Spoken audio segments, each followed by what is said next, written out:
where were you born and raised, and then where did you meet? You go first. Sure. I was born in Kansas and ended up in Texas for the end of high school. So I went down to Texas A&M and studied accounting and finance there, and that is where we met. I grew up in Duncan, did undergrad at Oklahoma State, and went to medical school at Texas A&M. We met there. Ended up in Dallas for my residency and for her accounting firm. We were there for 5 years and went out to Nashville for a year, and then came back to Oklahoma. We always kind of knew Oklahoma was the final plan. But not Duncan? Not Duncan.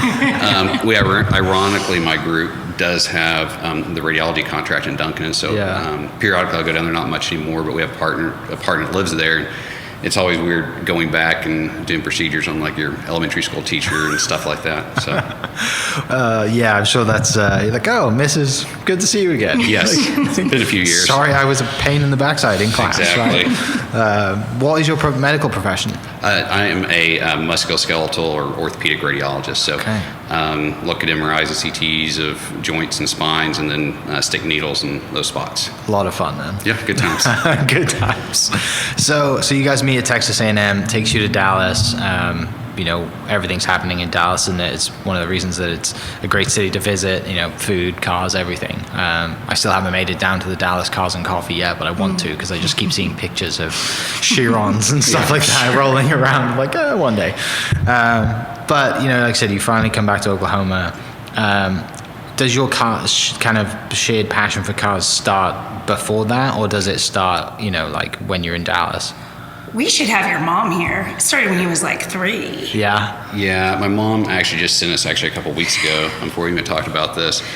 She was getting sentimental and going through the baby book and looking at it, and at 1 to 2 years age, it said cars with an exclamation point. And so, every time we'd go to the store, it was getting a new Hot Wheels and building garages out of Legos and Bristol blocks and lining all the cars up. And so it started really early. Growing up in Duncan, the idea of Porsches and European cars and stuff was such a far off type of automobile. It was much more muscle cars or trucks. My dad never had like super fancy cars, but they were always just really nice and classy. He had a third generation Oldsmobile 442, an El Camino, like mid 80s, 2-tone black and red, 2-door Bronco. And so stuff like that, just always real cool things. And so I always really gravitated towards cars. And when we were in Dallas, we were much more into kind of the off-roading stuff, did a lot of things with the Land Rover Club. Because we had Hill Country. Yeah, we had Hill Country. We'd go down there. We one year went out to the National Land Rover Rally in Moab, and that was a really fun time. Broke down in the middle of the trail. Had to figure out how to get the car back to Texas. It was kind of a fun, exciting deal. But yeah, we moved back here, and when I first started, I was commuting a lot to Duncan and Lawton specifically, and at that time I was driving a Jeep Wrangler that was lifted on 35-inch mud train tires. Because it off-roaded in Tennessee. And so when we moved back here, doing that, almost 200-mile round trip in this Jeep was miserable. And I was like, I got to get something different. Yeah. And so I was like, I knew there was Howlett was close by, and I'd always thought autocrossing would be fun. And so I started looking at little sports cars, kind of went the full gamut, looking at Miatas. The Subaru BRZ had just come out. And then started looking at Porsches, and it's like it always seemed just impossible, but found a used 911, and that's really what kind of got the... Well, let's be real. It starts out, hey, Jess, I can buy this Porsche Boxster at this price. And okay. But then once I add this and this and this, I might as well get a 911.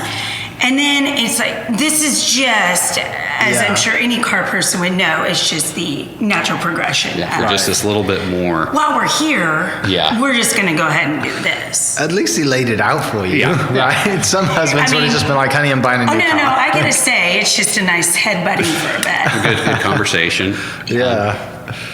So that was it. We got a used 2012 911 C2 Carreras, the first gen 991, just base and started autocrossing a lot with the local PCA club. We did a lot of events and drives with them, and then it just snowballed from there to doing tons of track days to having a track car stored in Texas where we'd go down there, or trailing cars out to Road to Land and such. So it's gone from just being like that dream as a kid to just being gone through the passion phase to being an obsession, right? Yeah, it got to the point that where it was really, it kind of took over life as far as what we were doing. All of our social things were kind of centered around car stuff, car people.